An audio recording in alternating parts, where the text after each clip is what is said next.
I'm Superman. When you love me, it's easy. I can do most anything.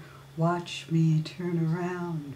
One wing up and one wing down. I never thought I could fall in love for good.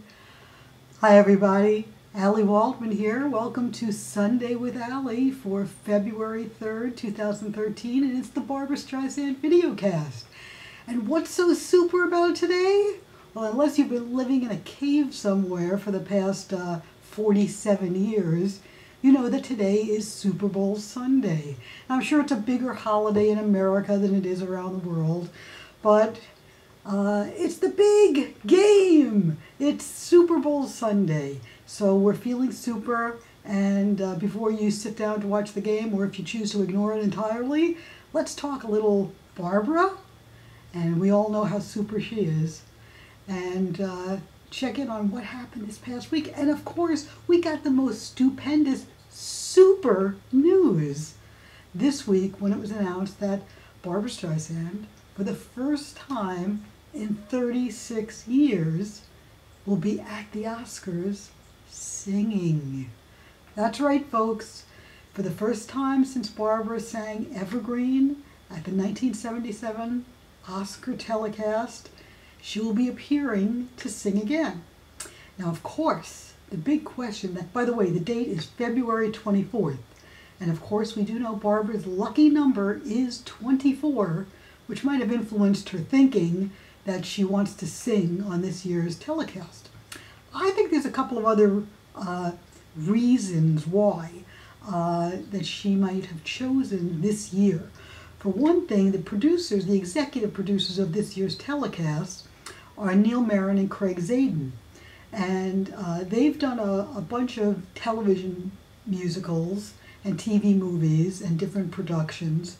And they worked with Barbra on one of her most successful television movie projects, Serving in Silence. And I think they also might have done Long Island Incident together. They were in talks with Barbra to do MAME as a TV musical. Barbra chose not to do it. But her and Neil Marin and Craig Zadan are very, very tight, simpatico. They're good friends.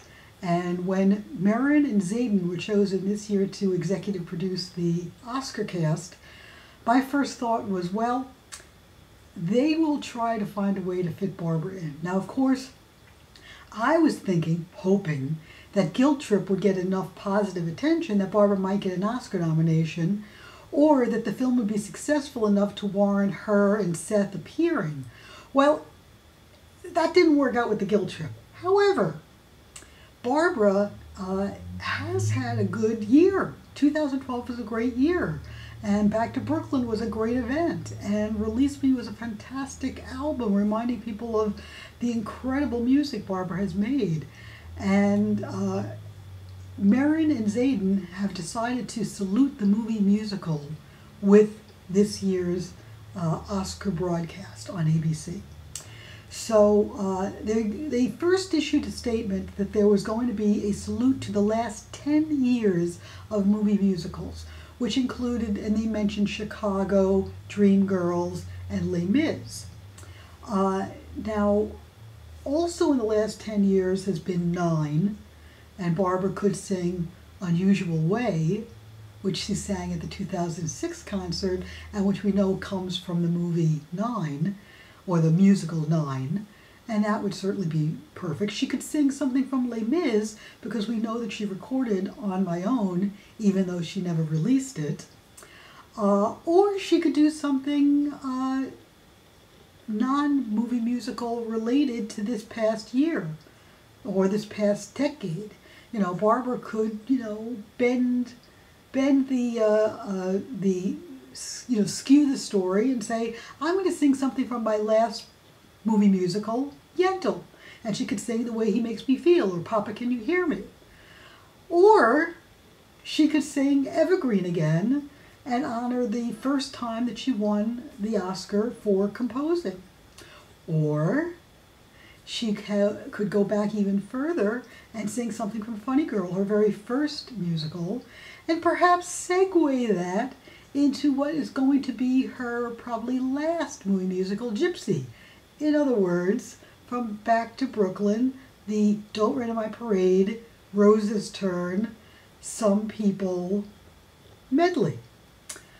So, that's all possibilities. Now, a lot of people believe that Barbara's going to be part of the In Memoriam section, and she's going to sing The Way We Were as a salute to Marvin Hamlish. Very possible. Very, very possible. That doesn't really fit in with the movie musical theme. However, it's something that Barbara is very, well, let's face it, she's the most famous singer of The Way We Were in the world. And this broadcast goes out to 1 billion people. So if you want to give the people what they want, you have Barbra Streisand sing The Way We Were. I don't know what she's going to sing. I don't. I would almost like to be surprised. Although the way the internet and the world works today, we're probably going to find out in advance. So, I don't know. I kind of miss the old days when you just tuned in and just weren't sure what was going to happen. So we'll see what happens. Meanwhile, a couple of cute things did happen. When Leah Michele from Glee, who of course is a big Barbra Streisand fan, heard that Barbara was going to be singing at the Oscars, she tweeted the following message: "Best news ever." Kind of have to agree with her. So that's the exciting news. You know, when I started Sunday with Ally, which of course back then was just called the Barbra Streisand Videocast, I wondered week in and week out, would there be enough news to talk about? I mean, I figured I could talk about Barbara any, drop a dime and I could talk about Barbara. But would there be news? Well, you know what, folks? There hasn't been a week that's gone by that we haven't had some news to talk about. And I think that's pretty damn exciting. You know? Barbra Streisand is still making news. And this week she did it by announcing she's going to be singing at the Oscars. And the fact of the matter is, it's the first time in 36 years. It's going to be a special moment. And the whole thing about doing the In Memoriam that bothers me is, generally speaking, the singers who do the In Memoriam, the camera doesn't stay on the singers. The camera goes to images of the person who's passed away, or the people who have passed away, and the singer is put in the background. Now, as my friend Vernon put on the Barbara message board, you don't ask Barbra Streisand to sing at the Oscars to keep her off camera. You put her on camera, and you keep her center stage. So I'm not sure if In Memoriam is the right spot for Barbara. We'll have to wait and see. Now, a week from today is the official release date for Classical Barbara, the new remastered version of Classical Barbara that will include 2 new songs, as we've talked about. And I hope some of you went on Amazon this past week to listen to some of the snippets, the little 40, 35-second previews of the songs to hear the remastering. I can't wait. I'm very excited to hear the album next week, and I will report back to you. I'm expecting nothing but wonderful, obviously. Now, since today is Super Bowl Sunday, I thought I would mention the fact that Beyonce will be doing the halftime entertainment, the halftime show. Now, there was a controversy last week about Beyonce having appeared at President Obama's inauguration and having lip-synced the national anthem. And, she then did a press conference where she sang the national anthem to prove to the press that she could sing the song live, and said that it was just for technical reasons that part of the song was lip-synced. I don't even know the whole story, but the point is, lip syncing is not a good thing. When you're at a live event, you're supposed to sing live. She will be singing live, I'm sure, for the Super Bowl. I think if there was any plans for her to lip sync and dance, they've probably taken those plans out. But back to the subject of Barbra. As we know, Barbra has often been mentioned as somebody who would be asked to be in the Super Bowl halftime show. Barbra always turned down the opportunity, especially in the 80s. In the 80s, when she was considered more of a, because of Guilty, she was more of a pop singer. So it was perceived that if she did the halftime show, that she would sing up-tempo songs. And as you've seen with the Super Bowl halftime shows, there's a lot of dancing, there's Cirque du Soleil, there's cheerleaders, there's bands, there's people running in and out, there's fireworks. None of it speaks of Barbra. I think her instincts told her very, very early on that she's not the type to sing at a football halftime show. Plus, you're only given a very limited amount of time. There's no time for vamping, for talking, for interacting. It's just very robotic. That's not Barbra. That's not Barbra at all. And I think she knew that inside. And there's a very funny bit, I don't know if you guys ever noticed it, on the bootleg recording of Barbra from 1966 in Philadelphia at JFK Stadium. She's singing, and there's some feedback from the microphones, or there's a problem with the audio. And this place, JFK Stadium, was of course an outdoor stadium. It sat probably 65,000 to 70,000 people. For Barbra's event, they of course closed it in, and it was probably more like, I don't know, 10,000 to 20,000 people. But during her singing, there was all this extraneous noise, including planes flying overhead. And you could hear Barbra ad-lib this one funny, funny line where she just goes, "Football stadium." And that's all she had to say. She never did football stadiums again after that. And I don't think she ever will. I mean, seriously. It was like, you cannot control the sound in outdoor arenas like that. Now, when she did her European tour in 2006, they did do some outdoor stuff. And certainly in Australia in 2001 for Timeless, they did some outdoor stuff. But look at all the problems. They had rain, they had wind. In Berlin, there was like a horrendous storm. Barbra prefers the indoors, where she can control the elements, control the sound, control her hair.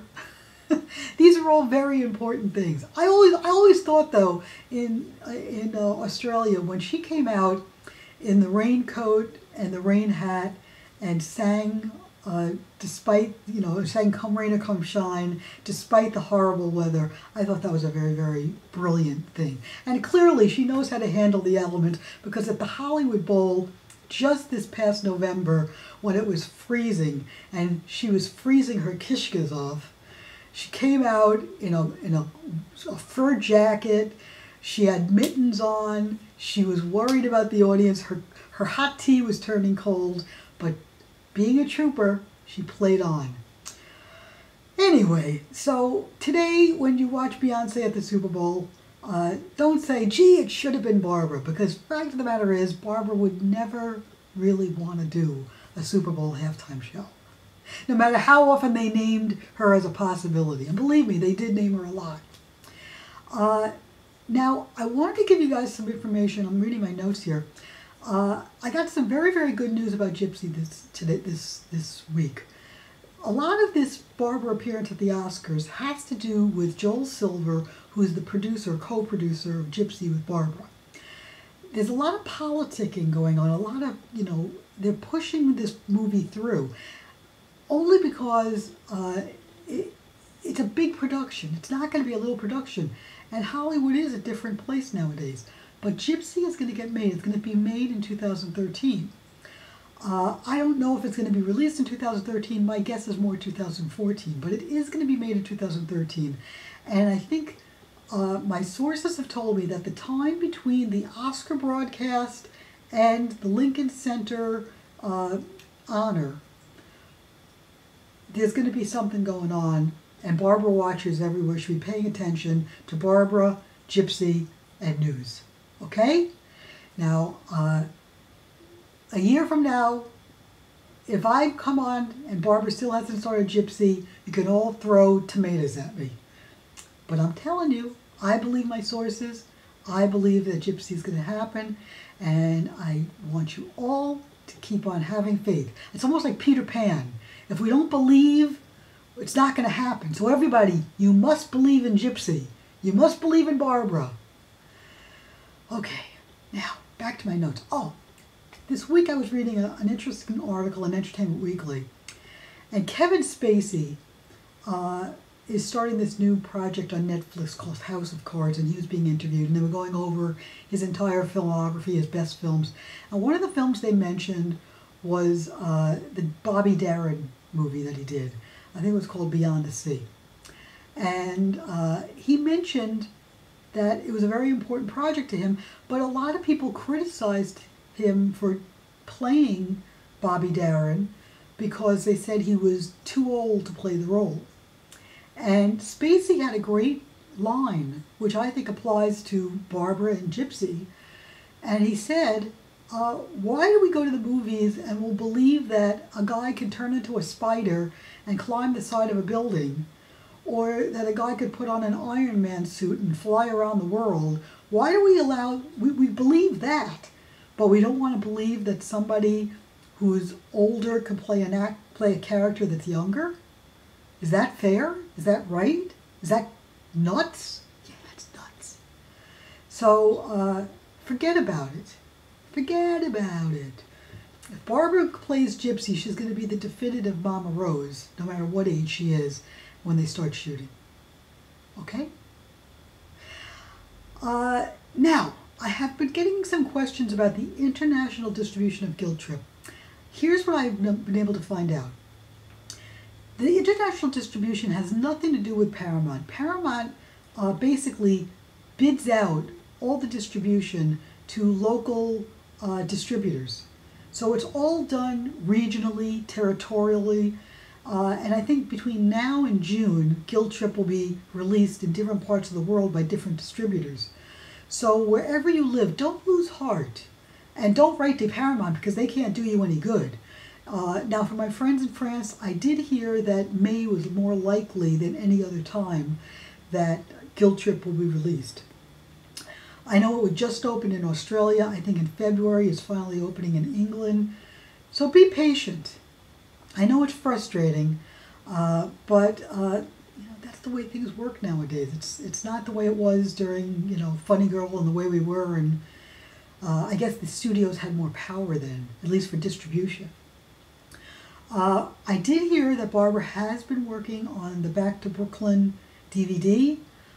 Richard J. Alexander kind of dropped a little hint online that he was watching something and he was very, very proud. I took that to mean that he was talking about the Back to Brooklyn DVD. It is supposedly coming out for Mother's Day this year. Wise guys out there who think that Barbra was saying maybe 2014 or 2015. No, I think it's this year.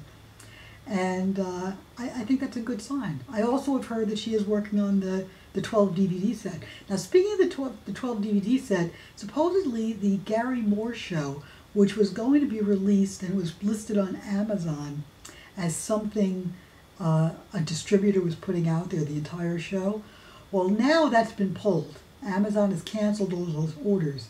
And I think they canceled the orders because the 12 DVD set is going to include the Gary Moore show. So I don't have that on perfect authority, but that's my educated guess. And I think I'm probably right. So don't be impatient. It will be coming out. Finally, before I get to Barbra memorabilia, I wanted to let you guys know that there was a story in the Hollywood Reporter on Friday that Barbra and Jim went to a meeting of top-level Hollywood celebrities who are interested in politics, particularly Democratic politics, at Norman Lear's house to meet with Nancy Pelosi, who's the Democratic leader for the House House of Representatives here in America, and they were strategizing how the Democrats can win back the Congress. They already have the Senate. They have enough seats in the Senate. But in the House of Representatives, the Republicans control the House. And because they control the House, they control what laws are being instituted and put through. And it's a real gridlock, and it's really been bad for America. So Pelosi was there talking to these high-level Democratic supporters on what they could do to try to help matters. So don't be surprised if Barbara does a few more fundraisers this year, and don't be surprised if it's all about getting Congress people elected who can change the balance of power in the House of Representatives. And whether you agree or not, it's certainly Barbara's right to try, because, you know, clearly she cares about politics. Excuse me. Just an update, folks. Last week I told you I was not feeling well. Well, that damn intestinal bug I had lasted a full week. I was in agony. I mean, it was really, really bad. I had terrible stomach pains, couldn't operate, couldn't do anything. Fortunately, it's over now, and I'm past it. So thank you all for your good wishes. I do appreciate it. And anybody who would like to help me, I have chemo this week, this Wednesday. Anybody who is interested in supporting my medical expenses, helping with my medical expenses, please go to the Nothing's Impossible site. Let me find the piece up. Here it is. Here we go. There's where you have to go.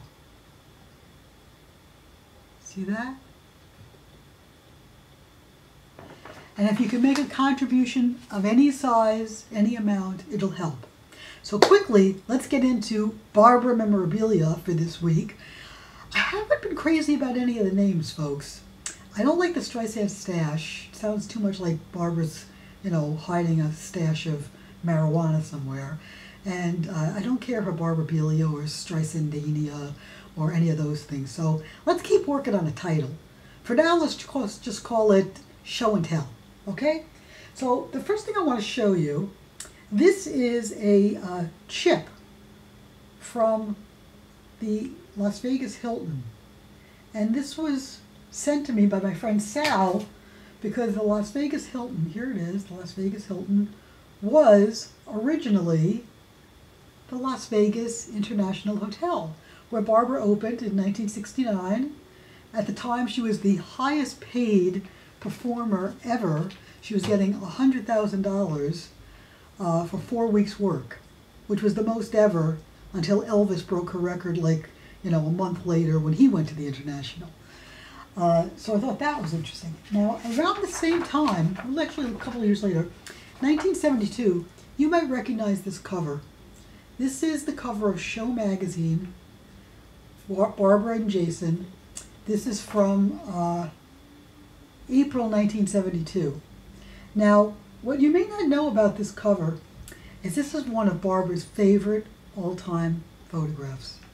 She absolutely loves this picture. She had this picture framed, and she had it on her piano in her living room for years. And supposedly she actually asked the photographer I think his name was Bruce McBroom, to destroy the negative so that they couldn't keep using the picture over and over again. She wanted to keep it special, just her and Jason, and a family photo. So I thought that was really interesting. Now, here's something else I want to share with you. You guys probably have, some of you probably have this. This is the original Guilty vinyl. And this is what I miss about the old days. This was a gatefold. Look at that. This was a gatefold. I can't even see. This was a gatefold album. It had great pictures, beautiful imagery, and inside, on the sleeve, it had another photograph. It had all the liner notes. I mean, this was a beautiful production. And I miss that we don't get that anymore. I mean, a little CD just doesn't do it.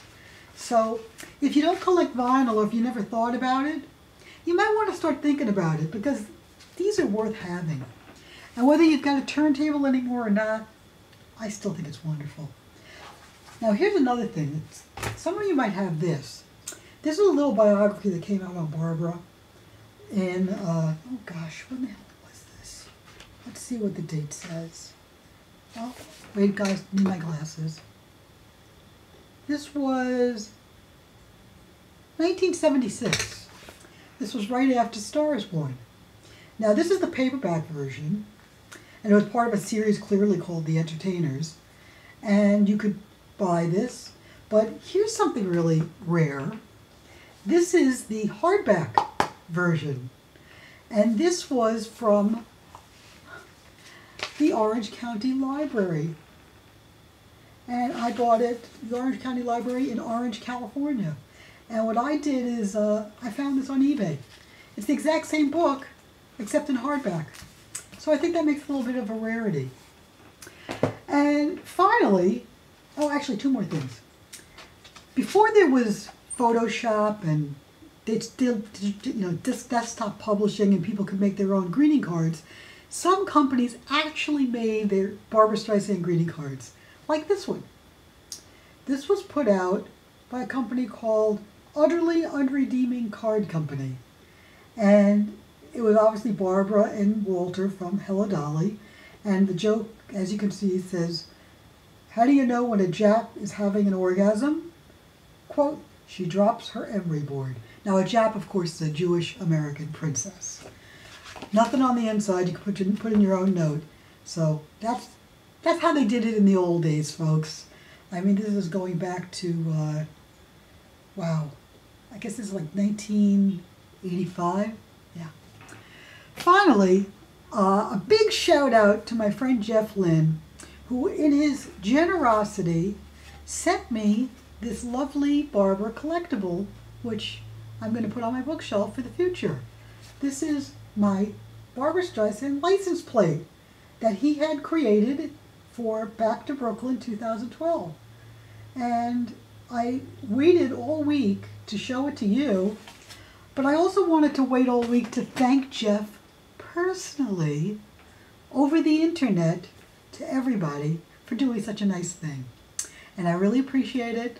And Jeff, you get better soon. I know you're getting over your little infection that you've had. And I certainly hope that you are back to work really soon. So folks, I think that's it for this week. I certainly hope you're going to tune in next week. I'm working on the Barbra book, the 50th anniversary book. I will have more about it, hopefully by next week. I can't believe this is the longest Barbra Sunday with Ally ever. 28 minutes. I don't know when to shut up. I'm going to shut up now, okay? So until next week, this is Ally Waldman signing off, and I certainly hope you have a good week. I hope you enjoy the Super Bowl, whether you watch it or you don't, whether you go to a party or you don't. Take care, have a good week, and I'll see you next week. Bye-bye.